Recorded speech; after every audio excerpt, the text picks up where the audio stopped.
You wake up to the sound of metal slamming somewhere deep in the building. It echoes through the walls like a warning you don't understand yet. Your eyes open slowly, but something feels off before you even move. The air is heavy.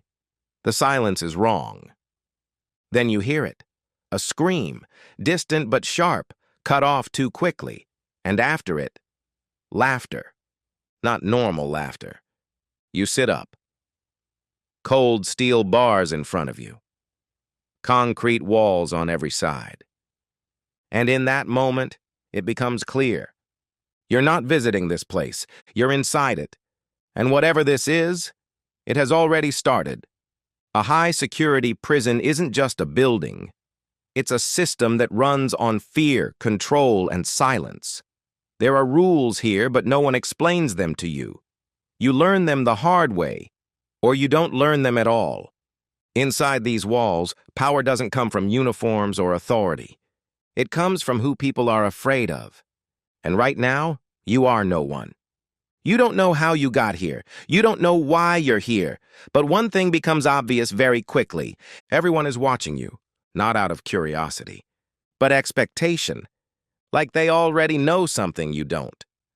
And somewhere in the back of your mind, a thought starts to form. You don't have much time. The first thing you notice is how still everything feels. Not peaceful, just controlled, like something is waiting. You stand up slowly, your body heavy, your head still trying to catch up with reality. The mattress behind you is thin and useless. The toilet in the corner reminds you there's no privacy here. You step closer to the bars and look out. The hallway is already alive. Other inmates are awake, standing, watching. You. They don't look surprised. They don't look confused. They look ready. A loud buzzer cuts through the air, and the cell doors begin to unlock one by one. The sound is mechanical, precise, controlled. Every door opens, except yours. You take a step back without thinking. Why are you still locked in? The others walk past your cell slowly.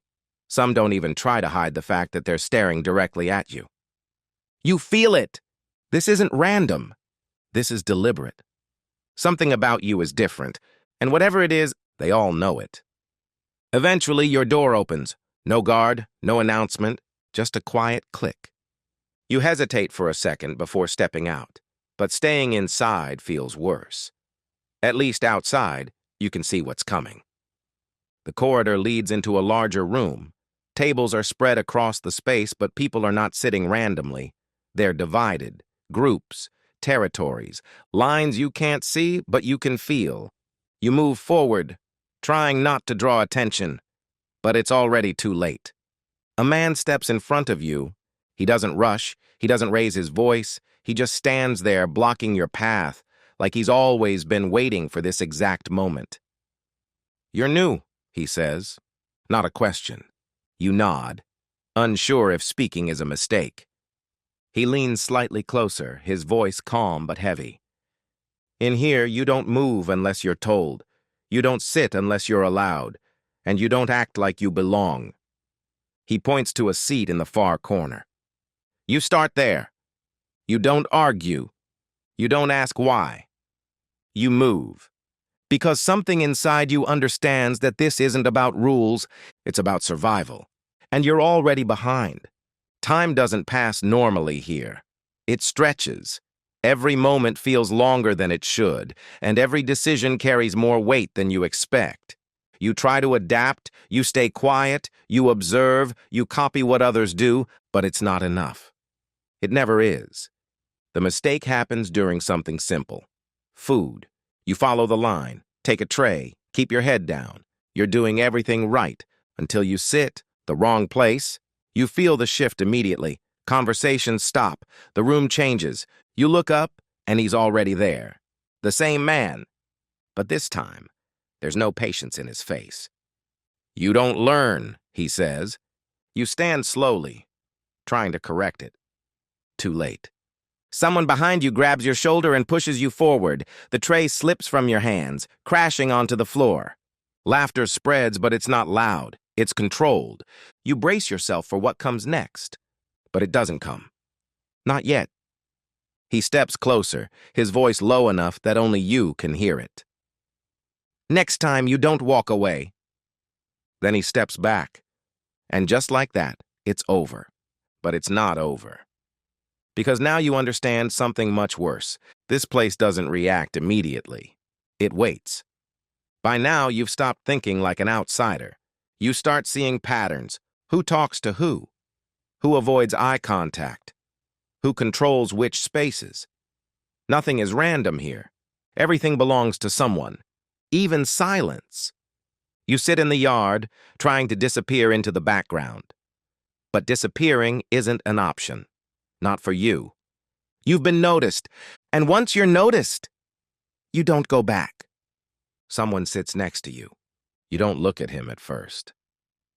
You don't belong here, he says quietly. You turn slightly, confused. He doesn't look at you either. You've been watched since you got here. Your chest tightens. What are you talking about? You ask. He finally looks at you. 24 hours. You freeze. You never said that. Not to anyone. How do you know that? You ask. He doesn't answer. Instead, he leans closer. Because this isn't about the prison. A pause. It's about you. After that moment, everything changes. You start noticing things you ignored before. A guard who stands in the same place too often. An inmate who appears in different areas without explanation. Doors opening when they shouldn't. Closing when they shouldn't. You test it. You change your path. You stop suddenly. You turn around. And every time, something adjusts. You're not imagining it. You're being watched. Constantly. The man finds you again. You see it now, he says. You nod slightly. This isn't survival, he continues. It's evaluation. The word lingers. Evaluation. For what, you ask? He looks at you for a long moment. Then he says something that changes everything. You were never in danger. A pause. You were being measured. The last hour feels different. Quieter. Too quiet. The tension doesn't disappear. It sharpens. You stand alone in a corridor when the lights flicker once, then stabilize. Footsteps approach. Not inmates, not guards, something else. They stop in front of you. Clean uniforms, controlled movements.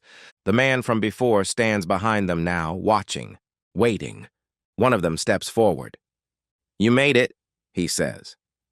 You stare at him, trying to understand. What is this? You ask. He studies you for a moment before answering. This wasn't a prison. A pause. It was a test. Everything starts to connect. Every stare, every silence, every mistake, all of it. Planned, designed. For what?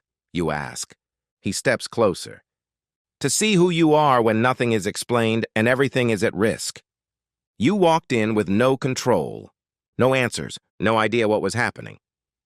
You were watched, pressured, tested. Every reaction mattered. Every decision revealed something. And now, they know. Because when fear replaces certainty, when silence replaces guidance, when pressure replaces logic, what's left is who you really are. And that's the only thing they were ever trying to find. Not if you could escape, not if you could fight, but if you could think, when everything around you was designed to break you. And now that it's over, one question remains. If it was only a test, what happens when it's real?